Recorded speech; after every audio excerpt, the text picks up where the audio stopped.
Հարկ մեր Հիսուսին եղբայրներ քուրեր։ Այսօր անչափ ուրախ եմ, որ պաշտամունքի մեջ են գտնվում,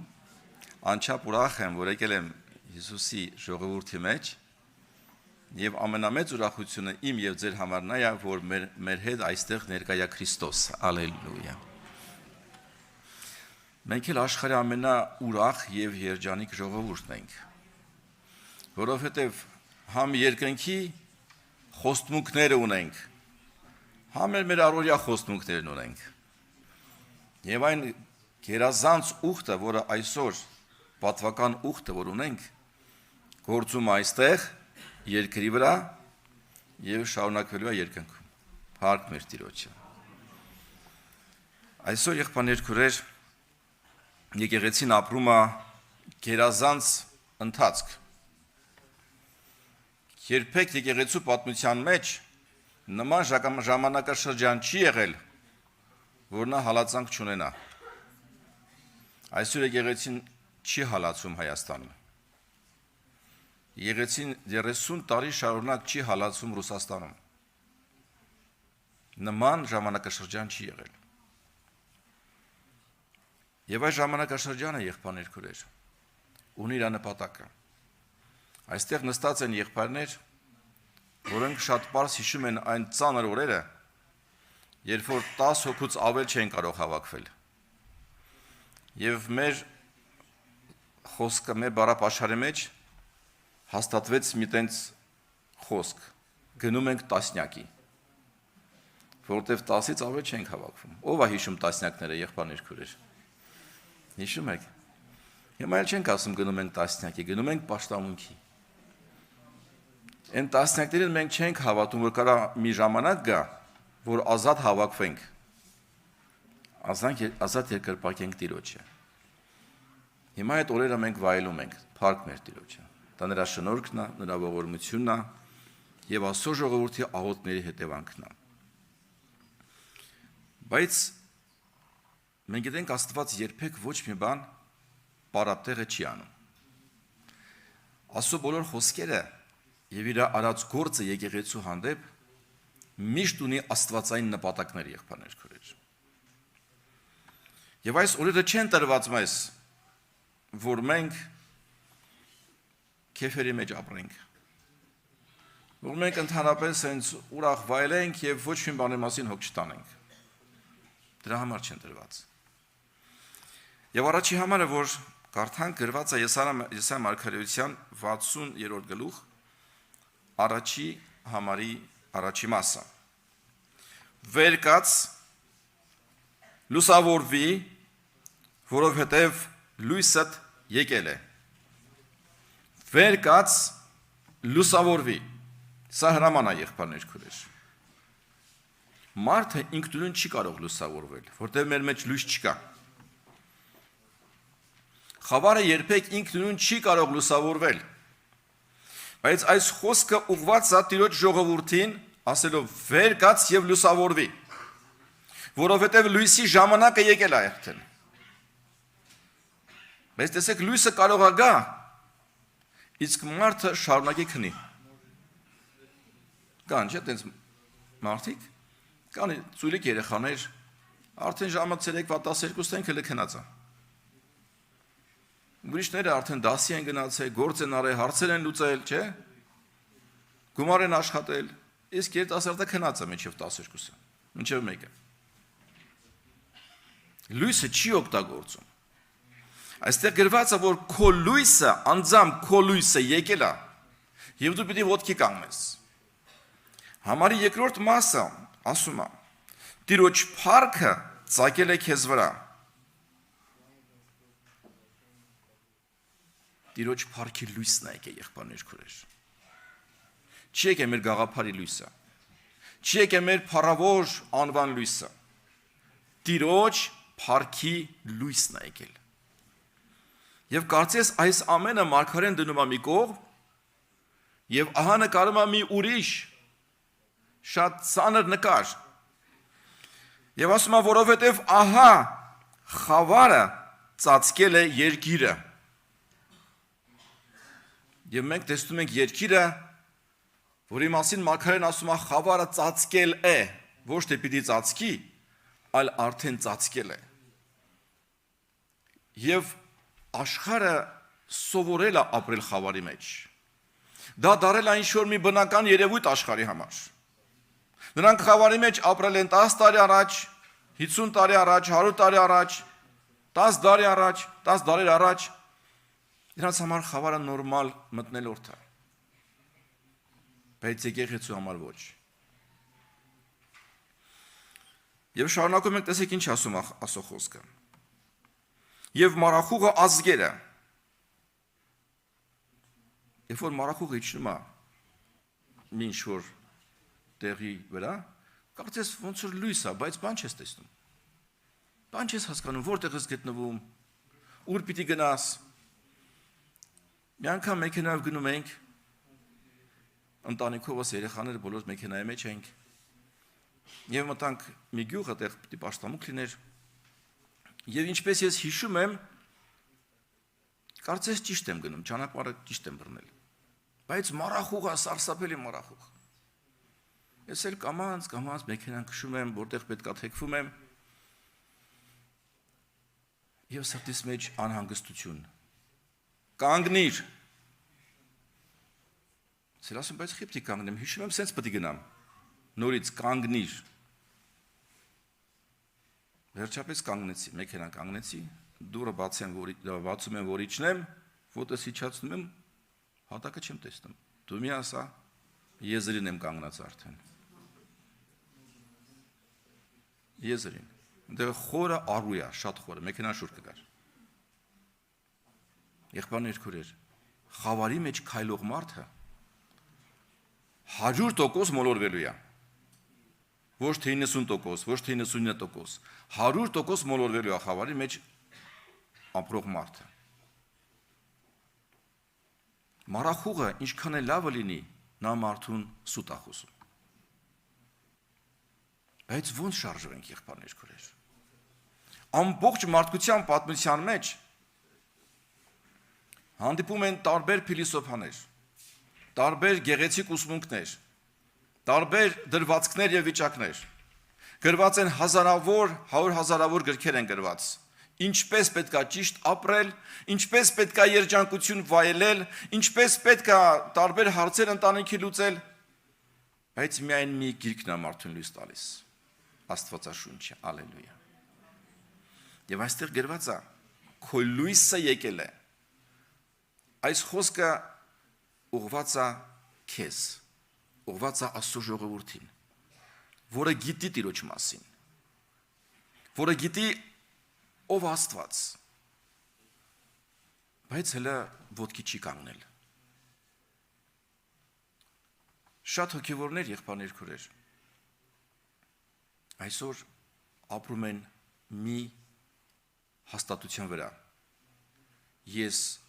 տկար եմ, ես տխուր եմ, ես անուժ եմ, ես ոչինչ եմ։ Իրոք մարդ իր բնությամբ ոչինչ է։ Իրոք մարդու մեջ ոչ մի լավ բան չկա, եղբայրներ քուրեր։ Բայց Աստված քեզ արդեն լուսավորել է։ Նրա փառքը քո վրա եկել է արդեն։ Բայց մարդը շարունակում է վկայելով նույն խավարի հոգեբանությունը։ Ասում ես ոչ մի բան չեմ կարող։ Բայց Աստծո խոսքը ասում է վեր կաց։ Սրա մասին խոսում է նույնպես Հիսուս Քրիստոսը Մատթեոս ավետարան 5-րդ գլուխ 14 համարում հետևյալն է մեզ ուղում ասելով. Դուք աշխարհի լույսն եք։ Մի քաղաք, որ կենում է սարի վրա։ Հարց. Մի քաղաք, որ կենում է սարի վրա, կարող է թաքցնել իրան, եղբայրներ քուրեր։ Ոչ։ Եվ Աստված այսօր իր եկեղեցուն տալիս այդ գերազանց ուղղությունը։ Նա բարձրացնում է եկեղեցին սարի վրա, որ բոլոր քաղաքները տեսնեն եկեղեցու փառքը։ Ահա Տիրոջ նպատակը այս ազատության ժամանակների համար։ Աստված իր եկեղեցին այսօր ամեն տեղ ցույց է տալիս։ Ինձ եւ քեզ, քույրիկ եւ եղբայր, Աստված նպատակ ունի, որ քեզ բոլորը տեսնեն, որ դու Աստծո լույսն ես այս աշխարհի համար։ Դու հասարակ մարդ չես, որովհետև Աստծո սուրբ արյունը քո վրա գործ է արել։ Աստծո ճշմարտության խոսքը իմ եւ քո գաղափարը ամբողջովին փոխել է։ Աստված մեզ գնել է, եղբայրներ քուրեր, իր այրանգինն է տվել։ Եվ դու հասարակ չես արդեն։ Եվ քո մեջ իր աստվածային լույսն է դրել, որ այդ լույսով ծառայես։ Ես նույնպես մնում եմ էլի այն ոչինչ մարդը, որ եղել եմ, բայց Աստծո լույսը այսօր իմ եւ քո վրա է, իմ եւ քո մեջ է։ Երբ որ երկինք այսօր նայում է եկեղեցուն, ամբողջ հրեշտակած աշխարհը, հրեշտակները տեսնում են ձեր վրա Հիսուս Քրիստոսի արդարության բեհեզները։ Այո, մենք տկար ենք, այո, մենք ոչինչ ենք, բայց մենք Տիրոջ ժողովուրդն ենք, ալելույա։ Եվ դուք եք աշխարհի լույսը։ Եվ մյուս հրամանը, որ տալիս է մեզ Քրիստոսը, գրված է 16-րդ համարի մեջ։ Այսպես լուսավորե ձեր լույսը մարդկանց առջև։ Սա հրաման է, եղբայրներ քուրեր։ Ոչ թե խնդրում Աստված, ասում է ինչ կլինի, թող ձեր լույսը լուսավորի, ձեր լույսը թող լուսավորի մարդկանց առջև, որ նրանք ձեր բարի գործերը տեսնելով, ձեր սուրբ կյանքը տեսնելով գան դեպի Աստծո լույսը։ Քրիստոսը մարմնով այսօր աշխարհի վրա չի գործում։ Մենք նրան որպես մարմնով չենք տեսնում եկեղեցում, բայց նա մեր մեջ ներկա է, փառք իրան։ Եվ եկեղեցու մեջ եղած լույսը այսօր ժողովուրդներ է կանչում, ժողովուրդներ է բերում։ Եվ այսօր մեր հարցն է, լուսավորենք, թե շարունակենք պարկել, եղբայրներ քուրեր։ Շարունակենք քնել։ Չէ՞ որ քնելը հաճելի բան է։ Էլի հավատացյալ եմ, փրկված եմ, իմ մեղքերը ներված են, շատ ուրախ եմ Տեր Աստված, բայց ուզում եմ քնել։ Ոչ մի հոգևոր գործի մեջ չեմ ուզում մասնակցել։ Եկեղեցու ոչ մի ծառայության մեջ չեմ ուզում մասնակցեմ։ Շաբաթը մի անգամ կիրակի օրը կգամ, կնստեմ պաշտամունքին, օրհնությունը կվայելեմ, հետո կգնամ տուն։ Եվ գիտեք, բազում հոգևորներ եկեղեցի գալիս են միայն օրհնություն վայելելու համար, ուրիշ ոչ մի բանի համար։ Գալիս են օրհնվելու համար։ Օրհնվում են ուրախ տուն են գնում։ Սա հոգևոր քնած վիճակ է, եղբայրներ քուրեր։ Լույսը քո վրա իջնում է, ուրախանում ես, բայց էլի շարունակում ես քնել։ Բայց Տեր ասում է վեր կաց։ Ինչու՞վ է տարբերվում վեր կացած մարդը պարկած մարդուց։ Պարկած մարդը ամենագերազանց բաների մասին կարա երազի, բայց ոչ մի բան չի անի։ Իսկ այն մարդը, որը ոտքի է կանգնել, շորերը հագել է, չէ՞, գոտին կապել է մեջքին, մեկից գնաց, ճաշ է պես, տունը հավաքեց, մեկին օգնեց, մեկին զանգեց, մեկին մխիթարեց, չէ՞։ Մեկին անցնում է մի ամիս, մի տարի հետո, մեկը տեսնում են այս քուրիկին, այս եղբորը, ուր գալիս է, սիրով ընդունում են, ուրախ ընդունում են։ Իսկ այն մյուսը, որը միշտ ուզում էր քնել, ասում ես խի են քեզ սիրում, ոնց է չեն սիրում։ Ինչի ինձ այդպես չեն վերաբերում ցույց քեզ։ Որտեղ որ դու պաշտամքի գալիս ես, մենակ գալիս ես օրհնություն վայելելու գնալու։ Իսկ ես գալիս եմ Աստծո փառավորելու։ Իմ papa Սերգեյ եղբայրը ճանաչում եք իրան շատ լավ։ Միշտ սովորացնում էր եւ ասում էր. ծառա եղիր։ Ծառա եղիր։ Ծառայի հոգեբանություններ սովորացնում եղբայրներ քուրեր։ Միշտ վազի, միշտ ծառայի։ Թող Հիսուսի լույսը եղբայրներ քուրեր, այսօր ամեն մեկից մեջ դնելով Աստծուն փառք բերի։ Եվ այդ լույսը պիտի լուսավորի ձեզ ձեր ընտանիքի մեջ։ Այդ լույսը պիտի լուսավորի աշխատանքի վայրում։ Այդ լույսը պիտի լուսավորի եկեղեցում։ Այդ լույսը պիտի լուսավորի եղբայրներ քուրեր անգամ ձեր թշնամիների մեջ, որոնք ձեզ ատում են, որոնք ձեզ վատ խոսքեր են ասում, որոնք ձեզ վիրավորում են, Բայց մեր մեջ լույս է բնակվում։ Աստծո փառքն է ձեր վրա, եղբայրներ, քուրեր։ Այդ լույսը ինչքան էլ խավար ուղարկես լույսի վրա, էլի լույս է տալու։ Բայց ինչքան ցավոտ վիճակներ է ստեղծվում, երբ որ քույրիկը, եղբայրը մի բան իր սրտով չի լսում, մոռանում է, որ ինքը լույս է արդեն։ Կարա այնքան խավարի խոսքեր ասի, որ շուրջը լրիվ խավար կտիրի արդեն։ Հեշտությամբ կարա նեղացնի մարդկանց։ Հեշտությամբ կարա ում պետք է տեղը դնի, ասի տեսար սաղին ոնց տեղը դրեցի։ Տեսար ոնց սաղի բերանը փակեցի։ Տեսար ես ոնց եմ։ Հա, բոլորը տեսան ով ես դու, բայց Աստծո լույսը չտեսան։ Թող Տեր այսօր օրհնի մեզ, եղբայրներ, քույրեր։ Ինձանից առաջ եղբայրը կարևոր միտք խոսեց։ Այնպես ապրենք մեր օրերը, ժամերը, վայրկյանները, որ մեր կյանքի վերջում մենք մխիթարված լինենք մեր կյանքով եւ մեր գործերով։ Թող Տերը փառավոր։ Կարողանանք ասել իմ ճանապարհները անցան գեղեցիկ տեղերով։ Եվ իմ վարձքը, իմ ժառանգը ինձ հաճելի է։ Տիրոջ փառքը իջնի ձեր վրա, սիրելի եղբայրներ, քույրեր։ Տիրոջ զորությունը գործի ձեր կյանքում։ Մենք ինչպես Աստծո եկեղեցի չենք կանչված քնելու համար։ Մենք չենք կանչված միայն օրհնություն վայելելու համար։ Մենք չենք կանչված, որ միայն մխիթարվենք։ Մենք կանչված ենք Տիրոջ օրհնությունը տարածենք, Տիրոջ մխիթարությունը տարածենք եւ տկար մարդկանց բերենք Հիսուսի մոտ, որ նրանք էլ մեր նման ուրախանան, մեր նման մխիթարվեն։ Ինչպես եղբայրը առաջի խոսեց ծոմի մասին, տեսեք, ծոմը քնած մարդը չի կարող ծոմի ծառայություն անել։ Ծոմ կարող է պահել միայն մարդը, որը պատրաստ է ծառայելու։ Ծառայելու բարի եղբայր քուրիկներին, ծառայելու տկար եղբայր քուրիկներին, ծառայելու իր թշնամիներին, ի բոլորի համար եւ բոլորի համար ցավ քաշելու։ Միայն այդ մարդը կարող ծոմ պահի։ Եղբայրներ, քուրեր, ես Տերի մասին խոսվեց։ Նա Աստծո կողմից գերազանց օրհնություն է ստացել, թագուհի է դարել։ Եվ կարող էր այդ օրհնությունը վայելել, չէ՞։ Բայց եկավ մի օր, որ նա համաձայնվեց կյանքը դնել,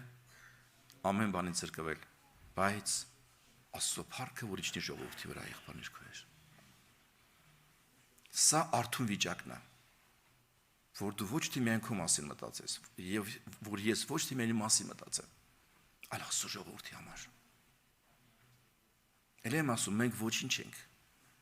բայց մեր մեջ Աստծո զորավոր լույսը կա։ Մենք ոչինչ ենք, բայց մեր վրա Աստծո փառքի լույսը կա, եղբայրներ, քույրեր։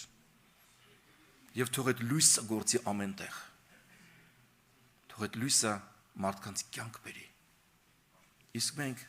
խոնարհ շարունակենք մեր կյանք անցնել։ Չսպասելով, որ մեկ մեզ պիտի գովա, որ մեկը մեզ պիտի ինչ-որ փառք տա, մեզ պետք չէ փառքը, եղբայրներ, քույրեր։ Բայց Տիրոջ լույսի գործը պետք է։ Տերը փառավորվի մեր մեջ։ Եվ հիմա աղոթք պիտի անենք։ Աղոթք կանենք բոլորիս համար։ Ոտքի կանգնենք, խնդրում եմ։ Աղոթք կանենք բոլորիս համար։ Առաջինը նրանց համար, որոնք կանգնած են այսօր լույսի մեջ եւ պատրաստ են գործելու։ Եվ աղոթենք նրանց համար, որոնք դեռ կանգնած չեն, եղբայրներ, քույրեր, որ ոչ մեկը քնած չմնա այսօր։ Բոլորը ոտքի կանգնեն եւ Տիրոջ լույսի մեջ գործելով Աստծո անունը մեծարեն մեր շրջապատի մեջ։ Ամեն։